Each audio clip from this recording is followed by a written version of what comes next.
Hello friends, welcome back to my channel job hunt with Swati. आज मैं आप लोगों के लिए नई जॉब अपॉर्चुनिटी लेकर के आई हूँ। ये अपॉर्चुनिटी आई हुई है टॉप हायर की तरफ से। टॉप हायर हायरिंग कर रही है टैलेंट एक्विजिशन एसोसिएट की पोस्ट के लिए as remote job, full time job. ठीक है। So first of all check out कर लेते हैं कि एक्चुअली टॉप हायर क्या है और किन कंपनीज के लिए ये हायरिंग कर रही है। ठीक है। So top hire is a recruitment marketplace that makes it fast and easy for top tech companies in India to hire the top 2% of engineers, product managers, data scientists, and designers.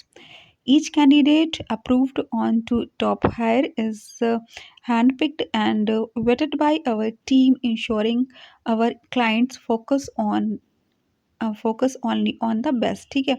सो ये जो company है ये बहुत बड़ी companies के लिए hiring करती है, रिक्रूटमेंट का वर्क करती है। ठीक है। तो किन कंपनीज के लिए ये हायरिंग करती है? वो है, इनकी क्लाइंट कंपनीज है Amazon, Swiggy, Grab, Gojek, Flipkart, Dream 11, Truecaller, Times Internet, Dunzo, PhonePe and many more. तो सारी कंपनीज आप देख रहे हो वेल नोन कंपनी है। तो सारी वेल नोन और बड़ी कंपनी की हायरिंग ये करती है। ठीक है। सो आपकी भी जो हायरिंग है वो भी बड़ी कंपनी के लिए ही होने वाली है। ठीक है। सो अब देख लेते हैं कि आपका क्या वर्क रहने वाला है टैलेंट एक्विजिशन एसोसिएट का। तो देखिए, पहले हम लोग जिसे एचआर कहते थे, फिर धीरे धीरे रिक्रूटर कहा जाने लगा। अब आजकल फैशन में आ गया है टैलेंट एक्विजिशन एसोसिएट कहने का। आपका जो वर्क है वही रिक्रूटर का वर्क है, या कह सकते हैं एचआर एग्जीक्यूटिव का वर्क है। ठीक है। अब चलिए इसमें देख लेते हैं कि क्या क्वालिफिकेशन मांगी है और क्या आपका वर्क प्रोफाइल रहने वाला है। ठीक है। Bachelors degree in any field, great English communication, both written and spoken. The skill to shortlist candidates as per the desired requirement of the client. Conscious, always on top of your pipeline without a need for reminders or follow ups. A desire to work in a rapidly scaling startup. तो देखिए, बहुत ही सामान्य, बहुत ही basic सी qualification माँगी है, वो है graduation, और इसके साथ ही माँगा हुआ है आपकी great communication in English, written and verbal both. तो देखिए, अगर आप रिक्रूटमेंट में जाना चाह रहे हो तो ऑब्वियस सी बात है इंग्लिश आपकी अच्छी होनी चाहिए, क्योंकि आपको खुद अगर इंटरव्यू लेना है तो आपकी तो ऑब्वियस सी बात है इंग्लिश अच्छी होनी चाहिए। दूसरी चीज़ है, क्वालिफ़िकेशन में सिर्फ़ इन्होंने ग्रेजुएशन माँगा है, तो जो लोग एचआर की फ़ील्ड में जाना चाहते हैं वो नॉन एमबीए हैं। किसी भी वजह से अगर आप एमबीए नहीं कर पाए हो, ठीक है, तो उनके लिए काफ़ी अच्छी अपॉर्च्युनिटी। अगर आपका सपना है कि आप एचआर मैनेजर बनो, ठीक है, लेकिन आपने एमबीए नहीं किया है, या तो अगर आप फ्रेशर हो, अभी आप सोच रहे हो कि भाई आप एचआर में जाना चाहते हो लेकिन अभी आप फ्रेशर हो, तो भी आप अप्लाई कर सकते हो। या आप सिंपल ग्रेजुएट हो, कोई प्रोफेशनल डिग्री नहीं है आपके पास, तो ज़रूरी नहीं है कि आप कस्टमर सपोर्ट का ही वर्क करो या डेटा एंट्री का वर्क करो। आप किसी बड़ी प्रोफ़ाइल में वर्क कर सकते हो, बिकॉज़ आज के समय में क्या है, लोग स्किल्स देखते हैं। आप में कितनी स्किल्स है, कितना टैलेंट है, वो चीज़ें देखिए। आजकल आप देखोगे तो स्किल्स पे बहुत ज़्यादा फ़ोकस किया जाता है कि ये सारी स्किल्स हो। पहले सिर्फ़ क्वालिफ़िकेशन दे दी जाती थी कि एमबीए, एचआर हो।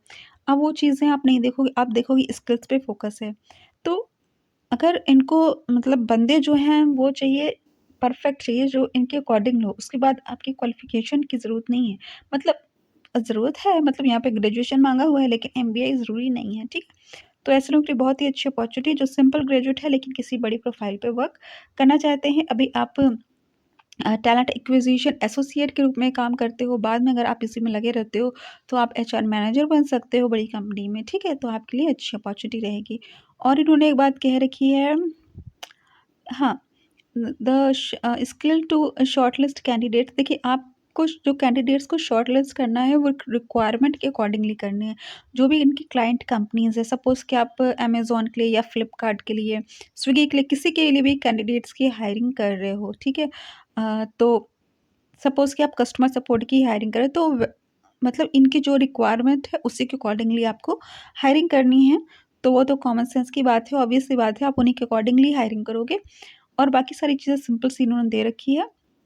मतलब फ़ॉलो-अप वगैरह की बात कह रही है कि आपको रिमाइंड कराने की ज़रूरत ना पड़े, जैसे कि आपने किसी को कॉल किया है ना? ठीक, अगर आपको लगा है कि हाँ, ये कैंडिडेट सही है, ठीक है, लेकिन उसका कुछ रिस्पॉन्स अभी नहीं आया है, तो आप फिर से उसको रिमाइंड करो, उसको फ़ॉलो करो कि आर यू इंटरेस्टेड, और आपका इंटरव्यू उस दिन है।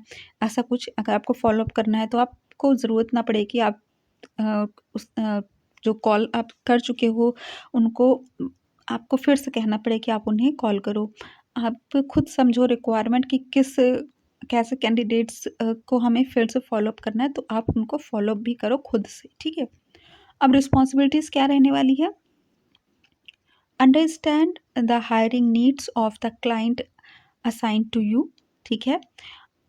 Suggest relevant candidates from the talent pool, onboard clients and ensure they understand how best to use the top hire platform।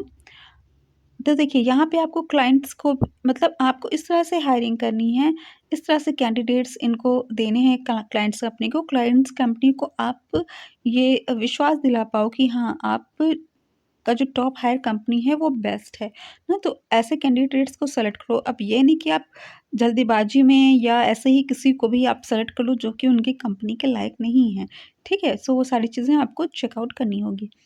Manage candidate status and communication on our applicant tracking system, elevate evaluate and act upon client feedback at every stage to enhance their experience with top hire।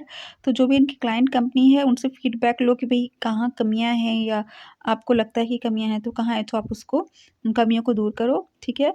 Overlook the complete recruitment cycle for clients and maximise hires, negotiate key offers made with candidates and client to minimize dropouts, help with interview coordination between client and candidate. तो आपका coordinator का work रहने वाला है candidate और client company के बीच में, ठीक है? सपोज कि आप अमेजोन के लिए हायरिंग कर रहे हो कस्टमर सपोर्ट की, तो आपका मीडिएटर का काम रहने वाला है। आप खुद देखो कि कौन डिजर्व करता है, उसको सेलेक्ट करो और क्लाइंट कंपनी को आपको दे दो, ठीक है? फिर क्लाइंट कंपनी अपना फाइनल इंटरव्यू दे देगी, मतलब ले लेगी, रख लेगी, ठीक है?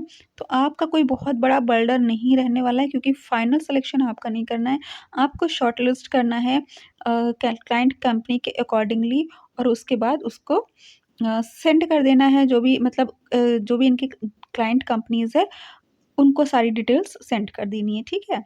अब आ जाते हैं update update pertinent information related to the hiring workflow on a daily basis, ठीक है? तो सारा मैंने आपको काम बता दिया। सिंपल सा आपको हायरिंग का काम करना है और सिंपल रिक्रूटमेंट का काम करना है क्लाइंट कंपनीज़ के लिए, ठीक है? और आपकी प्रोफ़ाइल काफ़ी अच्छी है, बड़ी प्रोफ़ाइल है आपकी, और उस हिसाब से क्वालिफ़िकेशन में सिर्फ़ ग्रेजुएशन दे रखा है और एक्सपीरियंस की भी बात नहीं कह रखी है। इंग्लिश आपकी अच्छी होनी चाहिए, दैट इज़ इट, ठीक है? अब देखिए, लोकेशन की यदि बात की जाए तो देखिए है तो ये रिमोट जॉब। अब अगर आप ऑन साइट जॉब करना चाहते हो, ऑफ़िस जॉब करना चाहते हो, तो आप बैंगलोर में कर सकते हो, ठीक है? सो अगर आप बैंगलोर के हो या ऑन साइट जॉब करना चाहते हो, तो बैंगलोर के कैंडिडेट्स मतलब बैंगलोर में के लिए अप्लाई कर सकते हो। मतलब आप ऑन साइट जॉब जो है बैंगलोर में कर सकते हो, अदरवाइज़ आप रिमोट जॉब कर सकते हो, ठीक है? तो जो भी बैंगलोर के हैं, अगर वो ऑन साइट करना चाहते हैं, ऑफ़िस जॉब करना चाहते हैं, तो वो अप्लाई कर सकते हैं, या अगर कहीं बाहर की भी हो लेकिन आप सूटेबल हो बैंगलोर में काम करने के लिए, तो भी आप अप्लाई कर सकते हो। और नहीं करना चाहते हो, आप वर्क फ्रॉम होम करना चाहते हो, तो अच्छी बात है, ये रिमोट जॉब है ही, ठीक है? तो हर तरीके से है, रिमोट जॉब भी है और work from work from office job भी है, ठीक है? सो मैंने आपको सारी डिटेल्स दे दी है। इसका अप्लाई लिंक मैं आपको डिस्क्रिप्शन में दे दूँगी। अगर आपको मेरा चैनल पसंद आए तो उसको सब्सक्राइब कर लीजिए, बिकॉज़ मैं ऐसी लेटेस्ट जॉब अपडेट्स प्रोवाइड करती रहती हूँ। Thanks for watching my channel. Bye bye.